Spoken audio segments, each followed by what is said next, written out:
मैं तो देखत नहीं है दीदी बहनी लोगन। हे बहनी लोगन, हम तो अपने समस्या बगलिया लाखी ताकी झाकी लेहनी तनी तहल लोगन अपने अपन निगहिया दौड़ाए लिया कहीं ललकी दखिया भातार काटी न लौकती हो यारे से।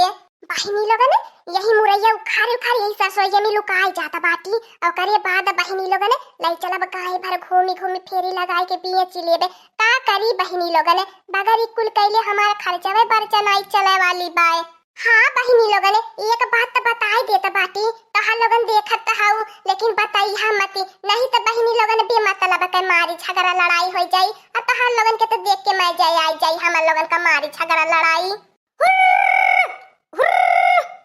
और ये बापा रे बापा ई तो ललकी भातार काटी लौकती बाय जब देखा बहनी लोगन तब पहुंचले रहाइले भैंसवन के भगावे। अरे मोरे मैया रे मैया सरसैया में लुकाई के बैठी जाई नहीं तो भातार काटी बहुत नरक मचाई देई। अरे ये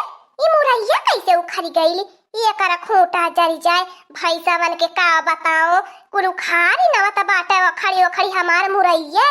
तरिये मोरे बापा रे बापा भैंसवा होई तेही अरिये बगलिए होई बहनी लोगन कहीं उठाई के हमें पटक ही नहीं दिए। अरे बहनी लोगन कहीं हमारे हड्डिया में चटक अटक पड़ जाई तो अका तो हमारे दहिया पे घाव निशान चोट का लगी जाई ये हमारे खूबसूरती का होई। यही सारा सोइये में लुकायल होई बहनी लोगन आया दक्षिण हो चिज्जी के नाई ली आई के ली का करी भैया लोगन नींबू के लिए नहीं तो भैंसवा मार दी मर मुराई जब तब का करबे। अरे हमारे बहनी लोगन बाची गईली बहनी लोगन बताने की जियरा में जाई के जा नहीं आयल नहीं तो हम सोची पकड़ाई गयल बाटी का करी बहनी लोगन दरिया सरसोईया नहीं रहलो तो आज हम पकड़ल गयल होइते कहा ये दरिया सरसो रहलिए कि सरसोईये में लुकाई गईनी बहनी लोगन। का हो हमार ललका बहनी आज अकेले खेते के सब भाग गेलू अको दाई नहीं बताउलू है ना बलौलू हवे हम ये तोहरे आवाजिया कान के सुन के भागल आवत बाटी दरिया अपने बगलिया खेतवा में रहनी हम सोची ललका बहनी का बोलती बाटी नी का हम दखिन जिज्जी गईनी तोहरे घर त कलुआ कहले अम्मा गईली खेते त हम हो टहरल चली आईली अब हम हो नहीं जानली कि तू यही खेतवा बाटू हमारे बड़ी डेरी लागत रहल दखिन जिज्जी बहुत डेरी लागत रहल डेरी के मारे हम घरे भागल जात रहनी मने तू आई गईलू अब रह सकीला थोड़ी 10-5 मिनट खेतवा में चल। अच्छा हमार लड़का बहनी कौनो बाती नहीं है जब जान गेलू हम पाछ छुटलवा खेतवा नहीं यही खेतवा बाटी तेमे डराए वाली कवने बाती बाय और 2-4 मिनट का कौनो मांगनी बाय 2-4 घंटा बैठ के खेतवा में रखा वाले जैसड़वा भैंसवन के देखत त बाटू लड़का बहनी कुल कोर आर सड़वे एकदम तहस नहस कहनवत बाटे आ कदम से धाई निंधाई नावत बाटे देखत हाउ हमार दखिन जीजी देखा कैसे भैंसवा हमार मुरैया खई डारले बाटे देखा कैसे उखाड़ी नवले बाटे सही कहती बाटू आवा यही बैठ जाए आका 2 घंटा करे बाद चली जाई घर दुआर का करही के बाय तनी बेरे ई तो हमार ललका बहनी भैंसवा का गुंता नहीं लौकत बाय नहीं तो एको खोरी पड़ल बाय अना तो कहीं ओढ़ल लौकत बाय ई साफ मुरैया तना उखाड़ल बा जैसे हमें ती बुझाता बाय मनई उखाड़े बाटे ई भातार काटी औरो आईली बा सीबीआई जांच बने भातार काटी लगत भाई पकड़वाई का। अरे बहनी लोगन अबले तो जियरा में जी परल रहल है तो डर के मारे औरो हमार हालत खराब बाय लगत भाई मुरई के चक्कर में आज हम पेराई जाबे नाही हो हमार दखिनो जीजी में कौनो साकोक नहीं करे वाली बात है यह कहा मने तले तू लौकत बाटे दोपहरिया बानी माने भैंसा बने के गुण होई अमा नहीं रहता तो कहां जाता तू ही बतावा हमार दखिनो जीजी। ठीक है बाय हमार ललका बहनी चल अच्छा ठीक है बाय सही कहती बाटू अब ऐसे बड़की जीजी आजकल कहानी हनी कुली आदत छोड़ दी है बाटिन बड़की जीजी के अलावा और कुल काम के कैसा काला भातार काटियो कराऊ छो यह लागत बहनी लोगन ई दूध का धोवाली बाटिनी ये ललका बहनी तहरे को सुनाई देहला है हम तो जैसे लागत बा कौनो मनाई यही सरसोईया में फुसुर करत बाय। और ये मोरे बापा रे बापा भातार काटी कान बाय की हाथी कान बाय सुनी ले हले अब बहनी लोगन हम भुलाई गलानी की चोरी गई कि हम लुकायल बाटी का बताई जला लका बहनी अगर घरे पूरा निया रहना त कम से कम खेतवा बार या के लखवाही तकवाही करन देखत बाटू अपने सब के नाई के हबय अपने आई के लखवाही तकवाही करे के परला का कई जाए गौवा में चट्टी होई गईली बाटी नी केहू का अरवा बीरवा देखते नाई भातार काटी हाथ तुरंत लपकाईली है चाय दे तू हमार दखिन हो जीजी देखत बाटू अब की इतना हमारे मुरई भायल बाय अब की जीजी जो जानी पई है तो देख के उनका करेजा फाटे लगी छपटियाए लगी। फतार काटी ले या तना हमार बुराई करती बाटे असमानवा मिलले के बाद त बड़की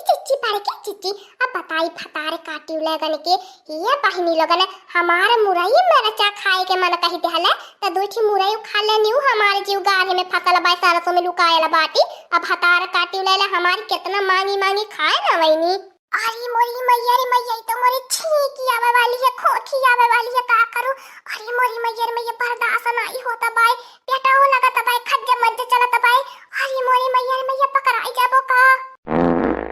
छी छी मोरे लाला का बहिनी जा रानी मोरी तू जहां होई तहां गैस खोली देलु। अरे मोरी मैया रे मैया छी छी छी ए हमार दखिनो जिज्जी छिपावा मत हमन आई गैस छोड़नी तू गैस छोड़ ले बाटू आ हमें झूठ फुरमती लगावा। सही कहा तो रे लड़की मैं कहत के कर कसम खाओ तोरे बरुआ बाबा कसम खात बाटो की मनाई अपन हवा गैस छोड़लो है तू हाथ बतिया हमारो हो दखिन हो जिज्जी पाए ये कर मतलब समझती है हमार दखिन हो जिज्जी हम हो तूने जन के अलावा के हवाई ये सरसोईया में लुकायल तू सही है कहती रहलू है तनी देखी तक ये बैठल बाई सरसोईया में। हाय रे मोरी मैया हाय रे मोरे दादा रे दादा ई बतिया हमार दखिन हो जिज्जी धरतिया में समाई किया समानवा में समाई जा रही के जाए हमारी अखिया फूटी बही जाए नाई हमारे देखाइया देते हम तो भैंसवा के चक्कर में रहनी है इनाई हम जननी की भैंसिया के गुण बाए देखलू लड़का बहनी देखलू तू हमार बाती नाई मन तूने देखा बड़की जिज्जी होई है। हां हम जानत बाती बड़की जिज्जी के अलावा के हो नाई अवर होई रुक जा तनी हमहु के देखा दाता हे बड़की जिज्जी अब मुंह नीचवा काहे नेनु ऐसा लटकाई के बैठल बाटू जब चोरी पकड़ गेले तनी हमने नवरता का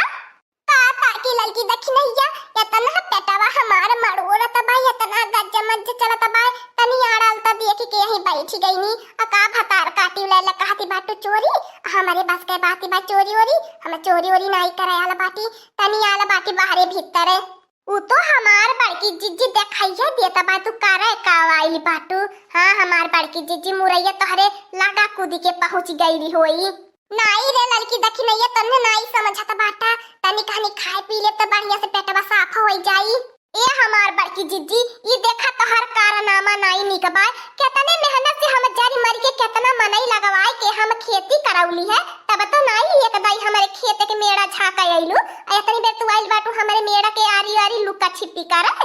लड़की भतार काटी ते हम मटर गस्ती करे बैठली बाटी आय मटकनवा दखी नहिया के लइके हम पूरा घर तो के खोज नवनी आ देखाई कहीं नहीं देहली है एकर मतलब हम नाई घरे दुआरे रहित त घर दुआरे छोड़ के घूम मैली पैतड़ा मार रही बहा फट्टी होती बाटी त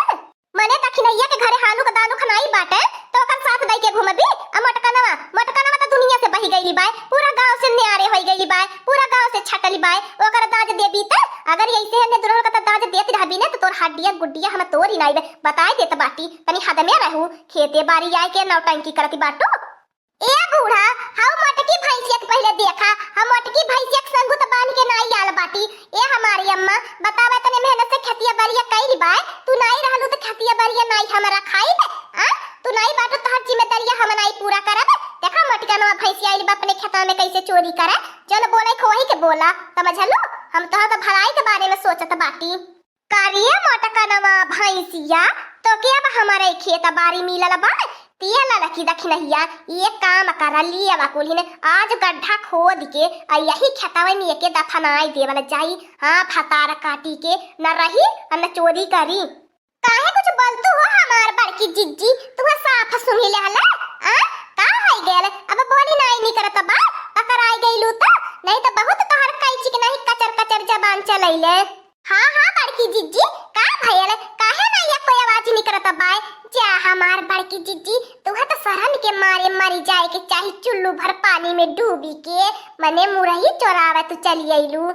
जा दरे लड़की दखी नैया कम से कम अपन गलती बेजा है मानती बाय कुछ बोलती नाई बाय ये करे बाकी हम ही है नीक लागत बाकी लड़ती नाई बाय जा दकुली ने छोड़ी दिया का होई गेल मटकनवा की बोलती काहे नाई बाय नहीं तो शांत तो बैठे वाली नाई बाय का बोली हमारी अम्मा तहा लगन हमें चोरी के इल्जाम लगाई दे हला जर के हमें चोरी करहु नाई आय अल्लाह नी है हम तो बाहर भीतर आय अल्लाह नी हमारी अम्मा ये सरसोईया यार देख के बैठी गईली अगर चोरी करी तो हमारी अम्मा कैसे सांता मार के नाई बैठी तो उधर के हलवन के गटैया पे चाहली है होई ते करे लड़की काम धंधा करे के मारे खेते भाग गेली के आईली तो मटकी बेचारी के ऊपर तो इल्जाम लगाई देली चोरी के। अपने बच्चे लेके मारे, अपने बच्चे के मारे ने केहू के अपने कारनामा का पर्दा नहीं डाले की चाहिए। चल अच्छा घरे एक जबान न बोले, अब बाहरे भीतर नहीं फतार काटी आवे देबू जाए देबू केहू के झूठा पूरा इल्जाम लगाई चोरी के। और ये मोरे मैया रे मैया, बड़की जिज्जी नहीं बोलले पे झटका दई देहनी, बोलतीन तो कितना झटका दई देहनी। चला कौनो बात ही नहीं बहिनी लोगन। हाँ दोस्तों, आज का कार्टून कॉमेडी वीडियो यहीं तक था। आगे का कार्टून कॉमेडी वीडियो देखने के लिए हमारे चैनल को सब्सक्राइब करिए। हमारे चैनल का नाम है दीदी कार्टून ऑफिसर। और हाँ दोस्तों, हमारी वीडियो को ज्यादा से ज्यादा शेयर करें, लाइक करें, बेल आइकन को दबाना मत भूलिएगा, सब्सक्राइब करना तो बिल्कुल मत भूलिएगा। हमारी कार्टून कॉमेडी वीडियो देखने के लिए आप सभी को धन्यवाद।